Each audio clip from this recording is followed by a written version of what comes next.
Solve कर लेते हैं, उसके बाद हम डॉक्यूमेंटेशन स्टार्ट करेंगे कि आपको कोई प्रॉब्लम ना हो।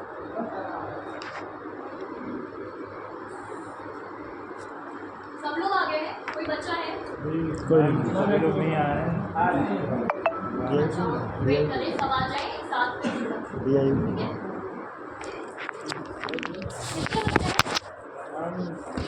36 36 है वो। अभी तो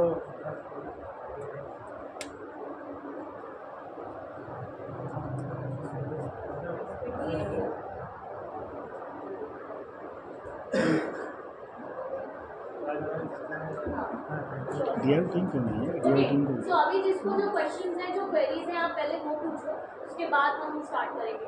यहाँ से स्टार्ट करते हैं। आपको कोई क्वेश्चन है? बताइए। मैम ये कंपनी पहले बता दीजिए किस बेस पे हम लोगों को रखेगी, सैलरी का क्या प्रोसेस है। केस बड़ा ज़्यादा मैम वो पीपीटी जो आई है 90 डेज की, उसमें लिखा है पेनल्टी रिप्लेसमेंट PMA ये सब समझा दीजिए। अच्छा,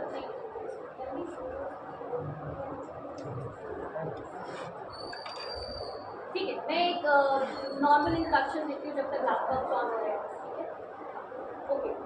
सो राइटर में अभी राइटर ने SHA का प्रोजेक्ट, जो आपका आयुष्मान प्रोजेक्ट है, वो all over UP take over किया है। अभी हम ऑलरेडी 20 डिस्ट्रिक्ट्स के साथ लाइव हो चुके हैं। अब टेक ओवर का मतलब क्या होता है कि अब आप एक राइटर के एम्प्लॉय हो, फुल टाइम एम्प्लॉय हो, ठीक है, और आप उसके पेरोल पे काम करते हो। ठीक है, पेरोल पे काम करने का मतलब कि आपका सैलरी राइटर से आएगा। ठीक है, उसके बाद आपका जो सैलरी, जैसे आपको कॉल्स नहीं होंगी तो उसके अकॉर्डिंगली जो बताया गया है, दैट इज 14,000 का CTC, जिसमें 10,200 इन हैंड फिक्स है, टारगेट्स नहीं है। ठीक है, मेजरली क्वेश्चन सही होता है, टारगेट है तो इतना मिलेगा, नहीं है। ठीक है, 10,200 फिक्स है, जो हर महीने की 1 तारीख को आपके अकाउंट में आएगा। That date is also fix. ठीक है, 1 तारीख। अगर 1 को हॉलीडे है, जैसे अक्टूबर में 1 को संडे है और 2 तारीख को जयंती है, तो 1 और 2 दोनों को छुट्टी है तो 3 को आएगा, अदरवाइज 1 को छुट्टी है तो 2 को आएगा। ठीक है, but that date will not miss. वो 1 है तो 1 ही है। ठीक है, अब हम बात करते हैं आपका 10,200 के ऊपर के बेनिफिट्स। ठीक है, अभी तो एज पर मुझे जितनी जानकारी है 50 रुपीज़ का इंसेंटिव मिलता है पर केस। उसको हम रिप्लेस करेंगे आपके एडिशनल बेनिफिट्स से। सो 10,200 के ऊपर आपको PF, ग्रुप मेडिकल पॉलिसी में आप और आपका फैमिली इंक्लूडेड है, जिसमें आप, आपका हस्बैंड या वाइफ और 2 बच्चे इंक्लूडेड हैं। ठीक है, उसके बाद आपका ESIC कार्ड हर एक को मिलेगा। ठीक है, सो आपका जो टोटल बेनिफिशियल आपका सैलरी पे बनेगा वो है 14,000 का CTC, उसमें 10,200 फिक्स इन हैंड है, plus PF plus group medical policy plus ESIC card. ठीक है, अब आप बात कर रहे हो कि कौन से बेसिस पे, so that is a full time employ. आज से आप सब, मतलब जो लोग भी ज्वाइन कर रहे हैं, वैसे तो जो जब शिवानी और सोनी, आधे लोगों से सोनी की बात हुई, आधे लोगों से शिवानी की बात हुई है, जितना प्रोसेस मुझे बताया गया है उसके अकॉर्डिंगली एवरीवन सेड यस। तो जब हम आपको ऑनबोर्डिंग करवाएंगे, जब आप राइटर के एम्प्लॉय हो जाओगे तो वो फुल टाइम एम्प्लॉयमेंट है। ठीक है, आप सबका एक एम्प्लॉय कोड मिलेगा, जिसके नाम पे आप पहचाने जाओगे पूरे राइटर के लाइफ साइकिल में, और आपको आपका ID कार्ड भी मिलेगा। ठीक है, एक प्रोफेशनल ईमेल एड्रेस मिलेगा जिससे हमारे थ्रू आपसे कम्युनिकेशन हो। ठीक है, ये क्लियर? और जो क्वेरी थी इसमें, इससे 10,000 तो मिलेगी, वो किस बेस पे मिलेगी? कुछ तो काम करना होगा मैम, कोई तो जो काम करते आ रहे हैं वही करना होगा। अब ऐसा तो जैसे अभी था मैम, ये है कि मंथ में अगर 15 केस 20 केस हम लोग करते थे तो सैलरी मिल जाती थी, कोई दिक्कत नहीं। ठीक है, मैं वो बता दूँ, मैंने जैसे आपको कहा कि टारगेट नहीं है, इसका मतलब ये भी नहीं है कि आप काम नहीं करोगे, है ना, लेकिन उस काम करवाने के लिए ही आपके DC बैठे हैं। There will be a proper auditing of your work. अगर आप काम अच्छा नहीं कर रहे हो हम रिप्लेस कर देंगे, लेकिन ये नहीं करेंगे कि आपकी सैलरी काट देंगे। ठीक है, दैट सैलरी फिक्स का मतलब फिक्स, उसमें कोई डिडक्शंस नहीं। रिप्लेसमेंट मतलब ओके, सपोज मुझे एक बार कंप्लेन आया कि आपके हॉस्पिटल से आया, किसी ऑफिसर ने या आपके DC ने मुझे बताया कि आपका काम अच्छा नहीं है, तो हम ऑडिटिंग के लिए अपने DC को भेजेंगे, अपने प्रोजेक्ट मैनेजर को भेजेंगे। काम अच्छा है तो ठीक है, वेल टू गो, नहीं अच्छा है तो एक वार्निंग, ऐसे करके 3 वार्निंग मिल गया आपके खिलाफ, तो वी विल रिप्लेस, मतलब आपकी जगह न्यू हायर। अदरवाइज कोई सैलरी डिडक्शंस नहीं है, 10,200 is fix without a target, ठीक है। ये चीज़ अब आपका, जैसा आप काम करते आ रहे हो, मुझे फीडबैक मिला है आप बहुत अच्छा काम करते आ रहे हो, तो वैसे ही काम करिए, उसमें कोई भी हमारे तरफ से टर्मिनेशन नहीं है। टर्मिनेशन सिर्फ 3 केसेस में है। पहला कि आप किसी से कोई पैसा लेते या देते या कोई गिफ्ट लेते देते पकड़े गए ऑन द स्पॉट, तो 0 टॉलरेंस पॉलिसी है, ZTP, तुरंत टर्मिनेशन, ठीक है। दूसरा कि हमारा बैकग्राउंड वेरिफिकेशन चेक होता है, ठीक है, यार सुन रहे हो? एक एक करके मैं सबसे क्वेरीज पूछूंगी, ठीक है, आप सब बता सकते। ओके, तो जिसकी जिसकी क्वेरी सॉल्व होती जाएंगे वो अपना डेटा भरवाता जाएगा, ठीक है। ओके, सो आपका जो बैकग्राउंड वेरिफिकेशन है, उसमें अगर आपके खिलाफ कोई कोर्ट केस चल रहा है तो हम आपके साथ आगे, that is the second case. और थर्ड, जो मैंने वार्निंग वाला बोला, 3 वार्निंग के बाद we will terminate you. So this is the 3 process जहां हम आपका रिप्लेसमेंट हायर कर सकते हैं। Otherwise as per the feedback you are working great, आप ऐसे ही काम करते हैं, ठीक है। और कोई क्वेरी? बस यही है मैम, पहले उसमें सुनाई पड़ रहा था कि पर डे 10 केस करने हैं। ऐसा कुछ नहीं है, आप अफवाह पे क्यों बिलीव कर रहे हो? हम आए हैं उसीलिए तो आए हैं सॉल्व करने के लिए। नहीं, ये तो रिटर्न में है मैडम, गाइडलाइन के रिटर्न में है, कहाँ रिटर्न है? स्क्रीनशॉट निकाल। और मैम ये है कि 10 केस पर डे करनी एक आपको जो PM ऑफर नहीं। लेटर मिलेगा ना, उसमें अगर टारगेट होता तो हम लिखते, राइट, कि इतना रहेंगे, लेकिन आपका ऑफर लेटर में आपका पूरा सैलरी स्ट्रक्चर ब्रेक थ्रू में है कि कितना पीएफ कटेगा, कितना क्या मैम होएगा, जॉब सिक्योरिटी की वो दिक्कत है यहाँ, सैलरी का डोंट कोई वरी, issue नहीं। कोई आप, अच्छा ठीक है, जॉब सिक्योरिटी के लिए मैं आपको पहली चीज़ तो ये बताती हूँ, मैंने सिर्फ 3 कंडीशंस बताई हैं टर्मिनेशन। उन 3 कंडीशंस के सिवा there will be no terminations on from our side on any basis, ठीक है। और ये आपके ऑफर लेटर में भी लिखा है, कोड ऑफ कंडक्ट, कि इन 3 चीज़ों पे ही आपका टर्मिनेशन हो सकता है, otherwise there is a no termination policy. Ma'am जैसे लखनऊ का एक आया था पूरा पीरियड, उसमें लिखा था पर डे 10 केस पर एक PM। आप मुझे दिखाओगे ना? स्क्रीनशॉट निकालो, दिखाओ। 0 to 10 का है। हाँ, 0 to 10 बीच में एक PM है पर डे का। वो होता है, अरे वो केस नहीं बाबा, उसका मतलब क्या है? उसका मतलब है कि हम हाँ, हर ठीक। 10 पेशेंट पे एक आरोग्य मित्र बैठाएंगे, ये होता है उसका मतलब। ये नहीं है कि आपको 10 केस करना ही है, वो तो हम इस बेसिस पे है कि वो हमें बताया गया है कि जिस हॉस्पिटल में नंबर ऑफ पेशेंट्स बहुत ज़्यादा है, वहाँ पे हर 10 पेशेंट पे एक आरोग्य मित्र बैठेगा। दैट मीन्स कि जहाँ ज़्यादा लोग का पेशेंट आ रहा है, वहाँ पे हम ज़्यादा आरोग्य मित्र बैठाएंगे। इसका ये मतलब नहीं है कि आप क्या कहते हैं, इतने आपको करने हैं, उसका मतलब समझिए आप। वो हमारे लिए है, वो हमारे लिए नोट गाइडलाइन है कि जितने, जैसे आपका CHC है उसमें या हॉस्पिटल है, उसमें पर डे पे 30 पेशेंट आ रहे हैं, तो 30 पेशेंट के लिए 3 आरोग्य मित्र बैठेंगे, 10 पेशेंट पे 1 आरोग्य मित्र, ये है उसका मतलब, ठीक है।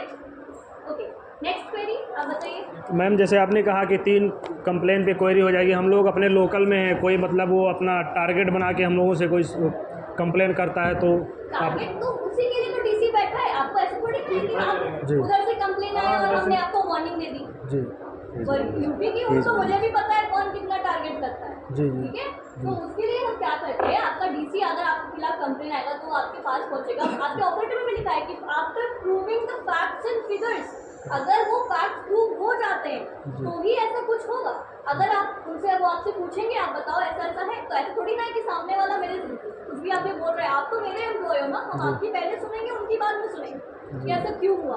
सो for that the DCs are there. आपने उनको कॉल किया, हमने उन्हें भी टाइम दे के रखा है कि आप अगर गोंडा में हो, आपको कॉल गया है, आपको 45 मिनट्स के अंदर उस लोकेशन पे पहुंच के वो इशू सॉल्व करना है, तो वो आएंगे आपको इशू सॉल्व कराने, वो सुनेंगे आप, ठीक है। ऐसा नहीं है कि मुझे कॉल आया कि हाँ इसकी कंप्लेन है, ये है, तो मैं आपको वहाँ से ऑफर लेटर और वार्निंग लेटर इशू कर दूँ। This is not the case. क्योंकि मैम ये गांव है ना, गांव के लोग जैसे आते हैं उनके पास अब मान लीजिए 1 रुपये कोई पर्ची कटवाने आता है, उसके पास 1 रुपये ने उनसे मांग लो, तो वो अपना इंसर्ट सारे हमसे 1 रुपये मांग ले, दोबारा वो टारगेट बना के आके कंप्लेन आपकी करते हैं या फिर IGRS करवा देते हैं। उस केस में हमें पूछ समझ रहे में हैं। आता है, कोई बात नहीं, ऐसा नहीं होगा कि मैंने इनको, इन्होंने मुझसे कहा क्या ऐसा ऐसा इंसान है, उसके खिलाफ कंप्लेन है, मैं आपको वार्निंग लेटर इशू कर दूँगी, ऐसा कंफ्यूजन मैम नहीं एज होता। वाला बहुत ज़्यादा कंफ्यूजन है, एज फाउंडेशन का। और एज बाउंडेशन का एज कन्फ्यूजन फाउंडेशन पुराने आरोग्य मित्र के लिए कोई एज फाउंडेशन नहीं है, बस 18 साल से नीचे नहीं होना चाहिए। जो नए आरोग्य मित्र, जैसे कुछ ऐसे डिस्ट्रिक्ट्स हैं जहाँ कुछ सीएससीज और हॉस्पिटल्स वेकेंट हैं, वहाँ के लिए हम न्यू हायरिंग कर रहे हैं। उस न्यू हायरिंग में 35 प्लस नहीं होना चाहिए। ऐसा पुराने आरोग्य मित्र के लिए कोई वो नहीं है कि इतना से ऊपर या इतना से नीचे, बस 18 से नीचे नहीं होना चाहिए। ठीक है, 18 से नीचे तो मेरे ख्याल से यहाँ कोई भी नहीं है। जी। बस ठीक है। मतलब एक गाइडलाइन में एक चीज़ था सुबह ठीक है ना, सब कुछ तो कि पीएमएम का 6 मंथ पे एग्ज़ाम कराया जाएगा, उसके हिसाब से ये नए के लिए या पुराने के लिए? एग्जाम, जी, एग्ज़ाम्स हैं उसमें, हाँ आएंगे। तो ये न्यू के लिए या ओल्ड के वो लिए? न्यू के लिए है। आप लोग किस हिसाब से काम कर रहे हो, क्या एग्जाम देंगे? जो ट्रेनिंग है वो भी न्यू के लिए है। जो हम ट्रेनिंग ऑनलाइन करवा रहे हैं, जितना भी चीज़ें हैं वो सब न्यू न्यू के लिए। ठीक है। नेक्स्ट क्वेश्चन, बढ़ते जाएं इसी लाइन में आगे। किसको क्या पूछना है पूछते जाएं। उससे सभी का सब सुना। किसी को कोई दिक्कत हो तो बताइए मुझे, मैं सॉल्व करूँ, फिर मैं पूछिए। प्रोसेस स्टार्ट करूँ। मुझे फिर मैम अभी एक क्वेश्चन मेरा है, सीएससी में हाँ जब डेली 10 पेशेंट नहीं हो सकते हैं, इम्पॉसिबल है, तो कंपनी 2 एरो में कैसे हायर करेगी? तो नहीं करेगी। जैसे सीएचसी में तो मैंने आपको बताया कि सीएचसी का रूल है। सीएचसी पे एक इंसान, अगर वहाँ पे 2 इंसान बैठे हैं तो ठीक है ना। ऐसा तो है नहीं कि उनको सैलरी नहीं मिलेगा क्योंकि पेशेंट नहीं आ रहा है, तो वो नहीं है। आप जो जितने लोग वहाँ बैठे हो बैठे, ठीक है। मैम मेरा एक क्वेश्चन है, जैसे मैम जैसे हम लोग मरीज भर्ती कर रहे हैं तो हम लोग फील्ड भी जाना पड़ेगा, क्षेत्र भी जाना पड़ेगा? अभी के लिए field is a no from our side. वो तब है जब ऐसा कुछ, जैसे अभी कैंपेन चल रहा है कुछ जगहों पे, कुछ जगहों पे कुछ ऐसे इवेंट्स चल रहे हैं, तो जब कुछ ऐसा ऑर्डर आता है कि हाँ आपको जाना है, तो दैट इज वन से ना लाइक 2-3 मंथ्स जब होता है कि हाँ कोई कैंपेन चल रहा है तो आपको जाना है। Otherwise it's totally work from office, एक जगह बैठ के। आपका वर्क स्टेशन भी हमारी तरफ से प्रोवाइड किया जाएगा। जैसे बहुत सारे, अभी कल मैं लखीमपुर गई थी तो वहाँ पे भी मैंने देखा कि वहाँ पे इंटरनेट का प्रॉब्लम आ रहा है, तो वहाँ पे भी मैंने प्रपोज किया कि हम अपने साइड से इंटरनेट का प्रोवाइड करेंगे। तो आपको वेबकैम और आपका प्रिंटर और ये सब हमारे साइड से दिया जाएगा। जो जिस जगह पे जो नेसेसरी है और वो अवेलेबल नहीं है वो आपको राइटर की साइड से मिलेगा। ठीक है। और कुछ इंक्रीमेंट का प्रोसेस बेसिकली हम आपका बोनस भी होता है, ठीक है। वो बोनस आपके ऑफर लेटर्स में लिखा होगा, ठीक है। इंक्रीमेंट का प्रोसेस आप जो पूछो तो मैं आपको हायरार्की बताती हूँ, उसके बाद में ये बताऊँगी। पहले इंक्रीमेंट से पहले एक और चीज़ आती है, प्रमोशन। तो promotion is like he is a DC. अगर किसी और डिस्ट्रिक्ट में, वैसे तो 75 डिस्ट्रिक्ट में 75 डीसी चाहिए, राइट। तो अगर किसी डिस्ट्रिक्ट में डीसी की पोजीशन निकली है और आप में से हर किसी को या किसी को भी लगता है कि वो उस पोजीशन के लिए अवेलेबल है, जैसे नोटिस सबके पास जाएगा और आपकी ऑफिशियल ईमेल एड्रेस पर, अगर आपको लगता है कि आप उसके लिए ठीक हो, गो फॉर इट। अदरवाइज जो न्यू हायरिंग होगी उसके लिए भी हम आप ही में से एक टीम लीडर चूज करेंगे, तो उसमें भी आपका नेक्स्ट प्रमोशन है। अप्रेजल की बात करते हैं तो अप्रेजल की policy will be with of 1 year उस टाइम। और कुछ इंक्रीमेंट में ये बताएं कि जैसे सपोज दैट अगर 10 अभी तक जो हमारे साचीज़ की नियमावली थी, पर मंथ 30 केस करने होते थे, ठीक है। 30 में किसी का 20 होता था, किसी का 10 होता था, किसी का 2 होता था, सैलरी सबको मिल जाती थी। अभी ये बताइए, जैसे एक सीएससी पे अगर 2 आरोग्य मित्र हैं और 10 केस भी नहीं हो पा रहे हैं, डेली का ratio 1 case 2 case maximum 2 case या 3 केस जा रहा है, तो ऐसे किस कंडीशन में दोनों रखे जाएंगे, पुराने नए दोनों रखे जाएंगे? क्या स्कीम बनेगी इसमें आपकी? क्लियर वेरीफाई कीजिएगा, एक क्लियर चीज़ बताइए। आपका सीएचसी में मुझे कितने लोग यहाँ पे सीएचसी में काम कर रहे हैं? सभी लोग सारे सीएससी CSC के के हैं, हैं। इसमें पुराने और नए। पुराने तो आपको कोई 2-3 जने बताओ, आपके पर्टिकुलर सीएचसी में कितना काउंट है मैम पेशेंट्स का? पूरा मेरा 3 साल में 265 केस है। मुझे एक नंबर एक दिन में मैं छपिया की मैं बता रहा हूँ। छपिया में हमारे यहाँ इंटरनेट की बहुत ज़्यादा प्रॉब्लम है, ना वहाँ बोडा चलता है ना बीएसएनएल, ना मतलब जो भी नेटवर्क सारे जो है वहाँ करप्ट है। जनपद में एक हमारा सीएससी है पवनपुर, वहाँ पे पेशेंट जो है वो सबसे ज़्यादा है पूरे डिस्ट्रिक्ट में, सारे सीएससी में, और उनको 3 साल से लगातार अवार्ड मिल रहा है। या पवन जोत में तो एक दिन में 7-8 भी हो जाते हैं, कभी कभी 10-12 एक दो भी हो जाते हैं, एक दो maximum 30 case per month. Average निकल जाता है वहाँ पर। 30 जो इंसेंटिव भी आता है, गवर्नमेंट का ऑर्डर है मिनिमम 30 के, वो भी 2 बार से आ रहा है। यहाँ पे जो अच्छा जा रहा है, बाकी सब जगह पे एवरेज केसेस हो रहा है। होता क्या है, एक मिनट, ये सवाल का जवाब पूरा नहीं हुआ, इसे पूरा कीजिए। एक मिनट पहले मैं उनकी बात सुनूं। नहीं, ये सवाल पहले लीजिए। इस ऐसे कंडीशन में अगर मान लीजिए एक लोग परेशान होंगे मंथली एक मिनट, आप मुझे ये बताओ कि जो 2 लोग सीएससी पे बैठते हैं वो दोनों सेम काम करते हैं? हाँ सेम काम। कोई रोटेशनल शिफ्ट या कुछ है? नहीं, कुछ भी नहीं। कार्ड मान लिए साथ में बैठे हैं, बस कोई रोटेशन से कार्ड बनाना होता था मैं नहीं, ये भी तो बताओ कि फील्ड में जाते हाँ, हैं। फील्ड में जाते जाना पड़ता था। ठीक है, एक कोई फील्ड में जाता है, एक कोई सीएससी पे बैठता है। यस, तो दैट इज, तो वो तो बोलिए ना, तो क्यों हम रिमूव करेंगे अगर आप एक फील्ड पे जा रहे हो और एक वहाँ बैठ रहे हो? अगर मैं एक ही रखूंगी तो फील्ड पे कौन जाएगा, और अगर मैं सिर्फ फील्ड पे भेजूंगी तो सीएससी पे कौन रहेगा? तो बातें सही हैं, लेकिन जो 90 केस का आपका गाइडलाइन है उसमें लिखा हुआ है कि एक सीएससी पर एक आरोग्य मित्र। आपको लगता है कि मुझे अगर लिस्ट मिली है साची से, तो मैं इस इंफॉर्मेशन के बिना आऊँगी कि एक सीएचसी पे आप 2 लोग बैठा रहे हैं, जिसमें एक इंसान जो है वो बहुत साल से काम कर रहा है और दूसरे को आपने 2-3 महीने पहले ज्वाइन करवाया है, तो मुझे उसकी नॉलेज है। और अगर मुझे ज्वाइन नहीं करवाना होता तो मैं बुलाती नहीं, फिर मैं उन्हीं लोग को बुलाती ना जिसको मुझे ज्वाइन करवाना है। यानी कुल मिला जुला के सबको ज्वाइन करवाना और सब चलते रहेंगे आगे भी। केस का कोई इसका इशू नहीं आएगा। केस का इशू मैं बोल चुकी हूँ। इसका कुछ रिटर्न में है मैडम? केस का इशू रहेगा, जुबानी बात नहीं, कुछ रिटर्न में है, कंटिन्यू रखेंगे इसका रिटर्न में। तीन बार पे टर्मिनेट किया जाए, मैं तो पुराने पता चले पुराने निकाल दिया गया, नए बाहर कर लिया गया, इस तरह का कंडीशन तो हम 5 अगर साल मुझे से कर आपको रहे निकाल हैं। के नया आईडी करना होता तो मैं आपसे बात ही क्यों करती?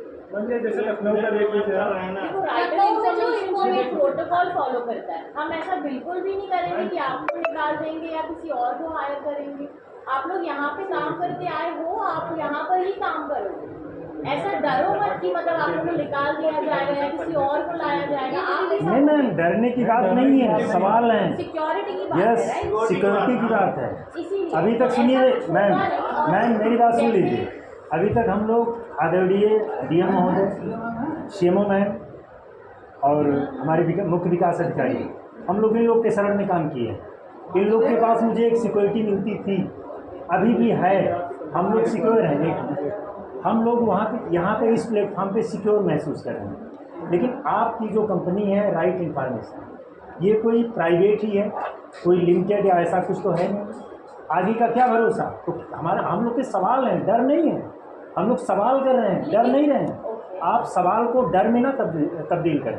आप सिक्योरिटी की बात कर Yes. रहे हैं ना, तो मैं भी वही बोल रही हूँ, डरना ही है ना। जॉब नहीं डरना नहीं है, डरना नहीं है, डर मत कहिए आप थोड़ा यस, सवाल नहीं। सवाल में जवाब मिलेगा, जी। जवाब मिलेगा। जैसे आप इंटरव्यू मांग रहे हो, हम एक अच्छे जवाब से ही आएंगे। हम ऐसे ही थोड़ी ना आए, है ना, ऐसे ही थोड़ी ना आप लोगों को बुलाएं। बिल्कुल बिल्कुल, हम कहाँ कर रहे सवाल हैं जवाब सर? होंगे, डिसएग्रीमेंट्स होगी, आपको Yes. उससे जवाब मिलेगा, जी। है ना। हम ऐसे तो नहीं बोलेंगे कि आपके ये सवाल मुझे पसंद नहीं है, मुझे जवाब नहीं दो, है ना, सबको जवाब मिलेगा। और मैम एक क्वेरी और थी, जो हम लोगों का ये 50 रुपये पर केस इंसेंटिव मिलता था, उसका पहले मंगवाने को एक सोल्यूशन हो जाए, एक साल होने दो, एक साल हो, फिर अगला क्वेश्चन रखें। भाई मैम बैठी हैं, सवाल के लिए इसलिए स्पेशल भेजना पड़ेगा।